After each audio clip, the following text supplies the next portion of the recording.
Welcome if you dare. You've stepped into a world where shadows whisper, where every creak in the floor holds a secret. And tonight, you're about to hear a story that will haunt your dreams. Before we begin, make sure you're not alone, or you're ready to uncover what really happened in today's story. Don't forget to subscribe if you're brave enough, because what lurks in this channel is far more terrifying.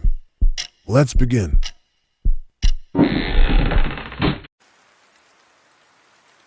Nestled at the end of Cedar Row was a peculiar house known only as Grindstone Manor. Unlike its neighboring cottages, it was not remarked for its weathered facade or creeping vines. No, it was known for its quirks, particularly its sporadic dips and tilts, as though struggling to steady itself atop a breeze. Visitors described the unsettling sensation of walking on its floors, claiming they occasionally sank slightly beneath unwary feet. In the dwindling light of an October evening, Lucy and Tom, siblings in their late teens, braved the rickety path leading to the manor. Their mission was simple: visit their grandmother, a woman of mysterious demeanor who had sent them a letter cryptically expressing urgent matters that needed discussion. The house seemed to breathe, exhaling gusts of cold air through its corridors. Lucy tightened her grip on her jacket, her unease amplified by the rustles from the shadows. "Are you sure we should be here?" Lucy whispered, casting her gaze at the patterned rug that seemed to lift slightly as she stepped closer. "Mom wanted us to check on Grandma," Tom replied, brushing aside loose cobwebs. She sounded different in her letter. "We can at least make sure she's all right." Grandmother Elsie met them at the door, her eyes twinkling with a curious mix of warmth and madness.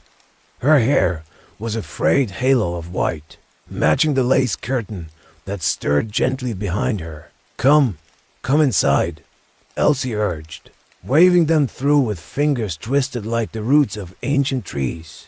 Her voice had the same indefinable inflection, suggesting familiarity while hinting at secrets untold. Inside, the house surrounded them with its eccentricities, antique furniture that seemed to guard tales older than Elsie's age, paintings that watched with gentle disapproval, and an unsettling quiet interrupted only by the occasional crack of the timber floor beneath their feet. "It's the manor," Elsie said with an amused cackle, noticing their worried glances. "It dips when it has something special planned." Tom and Lucy exchanged glances. The dips they had heard about were no myth. They seemed a living intention. Grandmother Elsie had them sit in her sitting room, a place crowded with an assortment of curiosities, from dusty clocks ticking out of sync to porcelain dolls that regarded them with blank, judgmental stares. As Elsie served tea, the air grew dense with tales of family lore, whispered softly as horror stories designed to enchant and alienate. "The manor has always been special," Elsie began, her eyes gleaming. "It doesn't just exist. It craves and remembers. Sometimes it likes to shift to help you find what you're looking for, or lose what burdens you." Before Lucy or Tom could question their grandmother's insights, a low creak announced the manor's subtle movement, dipping as if underscoring her words. While they drank the tea, herbal, with unfamiliar notes reminiscent of autumn leaves, Elsie leaned in suddenly, her expression more serious than before. "There's something you need to see," she whispered, leading them towards a room that shouldn't have existed. A door appeared where there had been none, the wooden planks of the walls sighing, as if resigned to the architectural contradiction. Curiosity piqued, Lucy followed, Tom trailing behind skeptically. The door opened into a library, unlike the rest of the manor. It was vibrant, only dimly extravagant in its luxury, boasting bookshelves arranged like soldiers standing at attention. "This is where the manor wants you to look," Elsie said, gesturing towards a book on a pedestal in the center of the room. Its cover, an intricate design of lattices and symbols, drew them forward, and as they approached, the manor dipped slightly, grounding them with its weight. Tom opened the book, its pages fluttering with an undeniable pull. As words spilled forth, narrative branches reaching out like vines, an echo of voices emerged. It was their voices, stories told once, now being retold, tales of the family, woven with darkness, decisions cast into shadows remembered. Grandmother Elsie's laughter punctuated their resolve. The manor preserves our stories, loves them, so much it dips to remind us sometimes. The library started whispering again, the house completing its slow, understanding descent, the tides of history crashing and pulling at the young visitors. Senses dot at last. They closed the book, the manor, returning to its enigmatic silence. Tom and Lucy felt its acceptance, its pulsating heart still beneath their feet. "That's why you came," Elsie said kindly, beginning her shuffle back to the living room. "To tell the manor what you know, so it can preserve more stories yet." They left Grindstone Manor that night, the air of mystery still thick, but the dip less imposing, the floor more assured. The house, much like its caretakers, was caught in perpetual understanding. The night settled over them, the manor silhouette steadily strange upon Cedar Row. Lucy turned back once, glimpsing the dip she would never forget. She wasn't crazy, was she? Lucy asked. As they walked home, Tom shook his head. The story perceived more than believed, just someone who knew more than she should have. And as they disappeared down the winding path, the house watched, its dips consuming the memories left behind.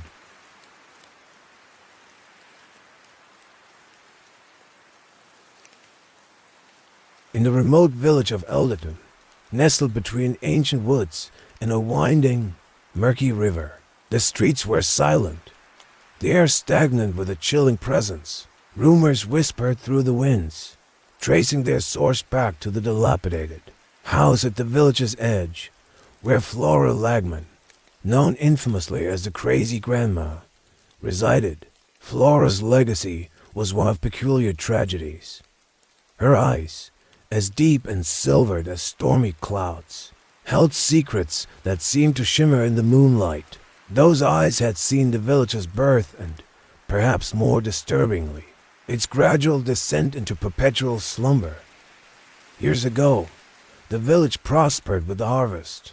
Laughter and song, a symphony of life played in joyous harmony. But now the villagers lay in endless sleep, existing only in whispers and memories that danced in the fog. No one ventured near Flora's house, nor dared to speak of her openly. Such was the legend woven around her life. Among the few who remained awake was young Samuel, a curious boy of 14, whose heart resisted the eerie pull of slumber. Samuel was drawn to Flora's home, compelled by a strange quiet desperation to know how she remained untouched by the village's fate. One a moonlit night, Samuel approached her house, each step echoing against cobblestones darkened with age. The door creaked open with a gentle press of his hand, as if welcoming him to a place where time stood unnervingly still. The inside of Flora's home was like stepping into a dream suspended in mismatched realities. Clocks, their hands erratic and senseless, ticked on walls crowded with paintings of ethereal landscapes. The air was thick with the scent of herbs and something other, a mystery that begged to be solved.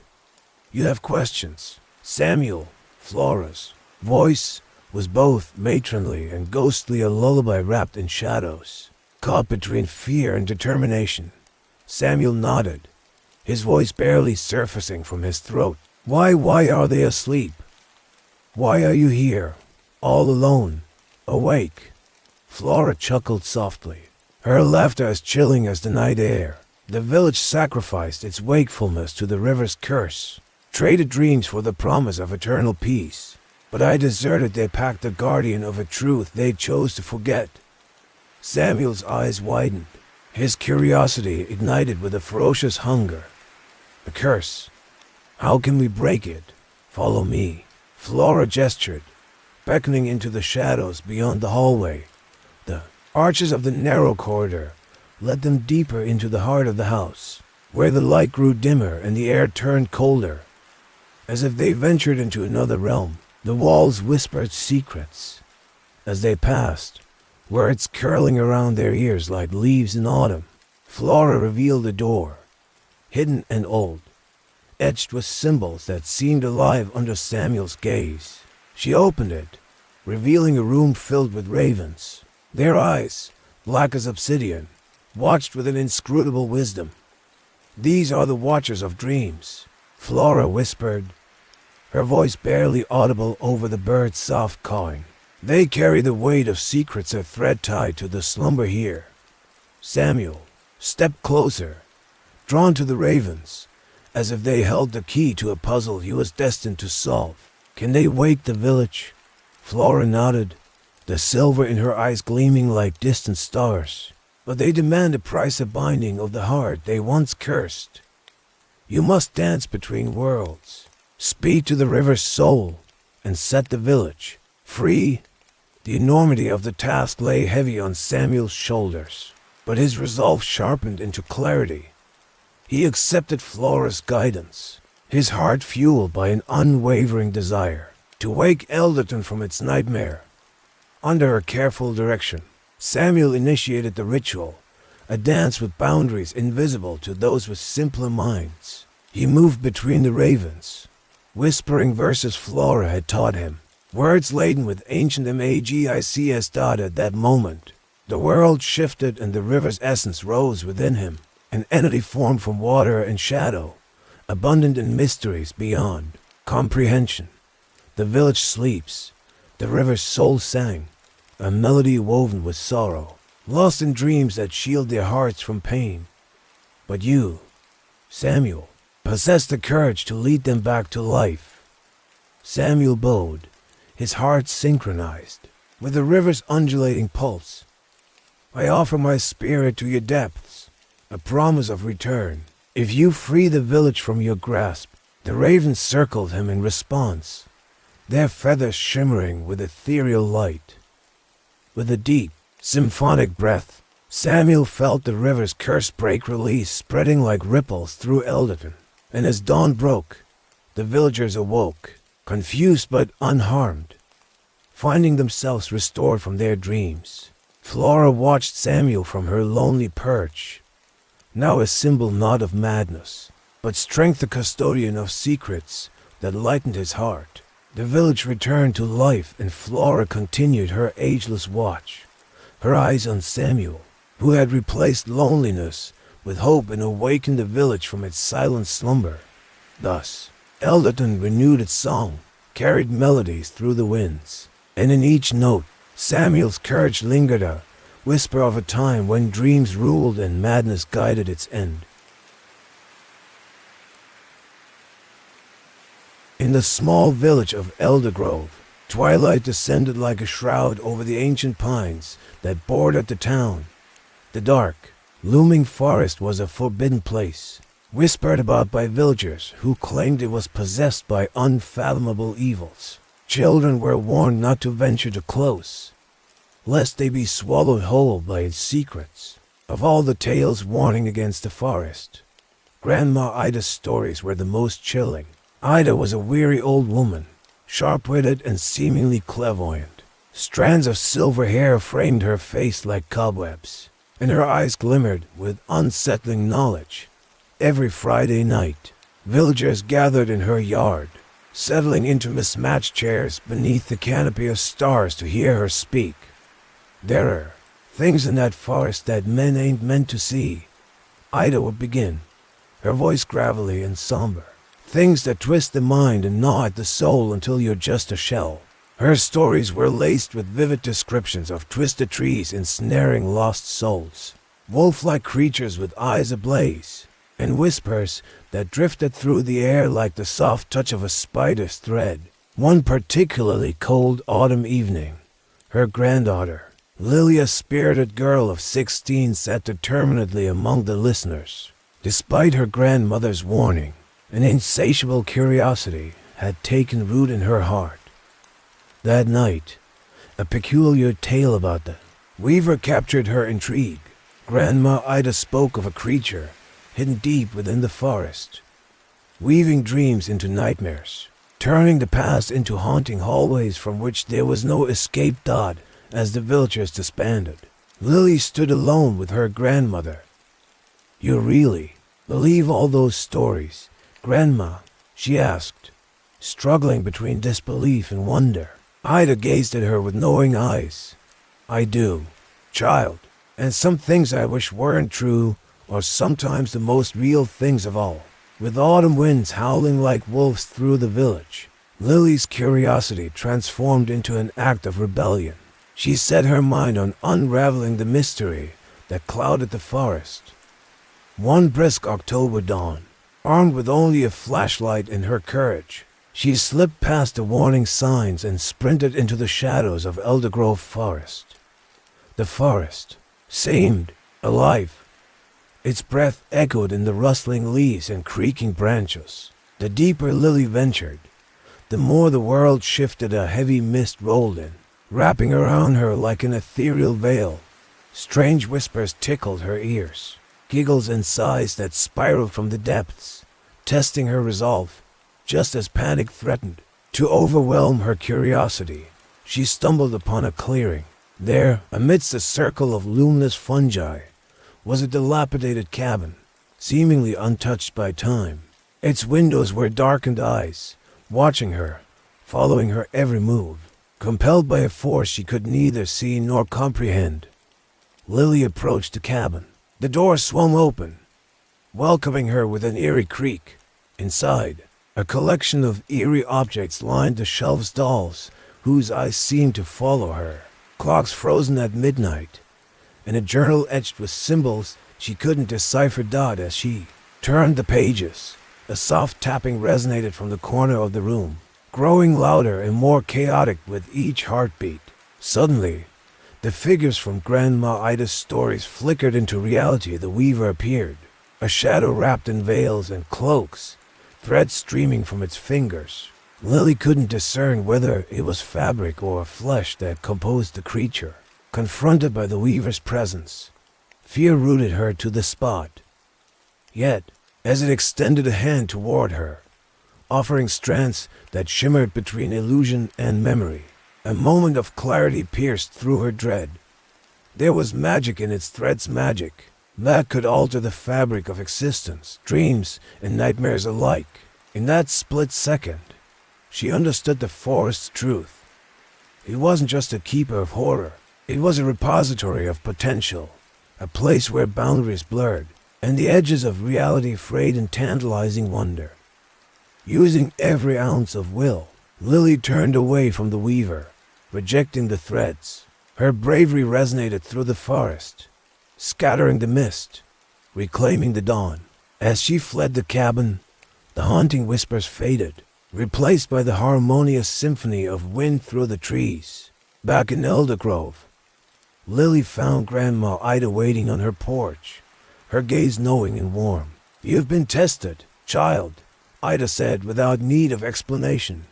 Lily breathed deeply, trying to settle her racing heart as she nodded. "I saw the Weaver, Grandma, and it showed me the way." A smile graced Ida's lips, one of pride and understanding. The forest doesn't show up all who wander. Some it sets free, and those who see beyond the stories learn to span the weave themselves. With those words, she drew Lily close.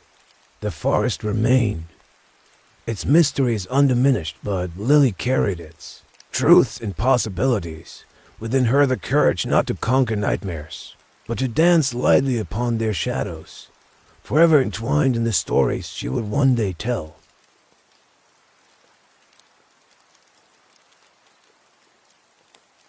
Nestled at the end of a winding dirt road, the old Tucker house stood somber under the canvas of a gloomy sky.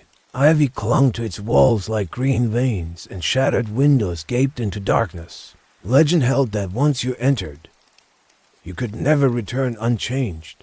Yet, Eleanor, the town's spirited journalist, found herself drawn to its mysteries, particularly those surrounding its last inhabitant, crazy Grandma Tucker.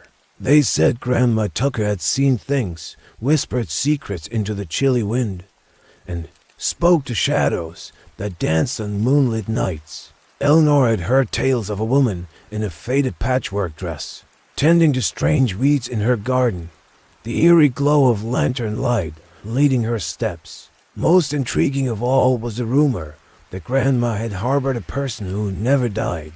With a deep breath to steady herself, Eleanor pushed open the rusty gate, disturbed by how easily it swung open, as if inviting her in.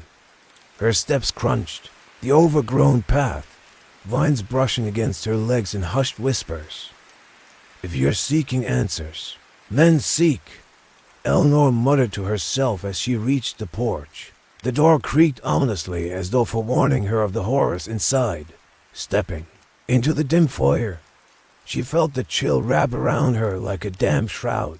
Her flashlight beam spanned the room, revealing musty furniture, old porcelain dolls with cracked faces, and dusty mirrors reflecting her silhouette.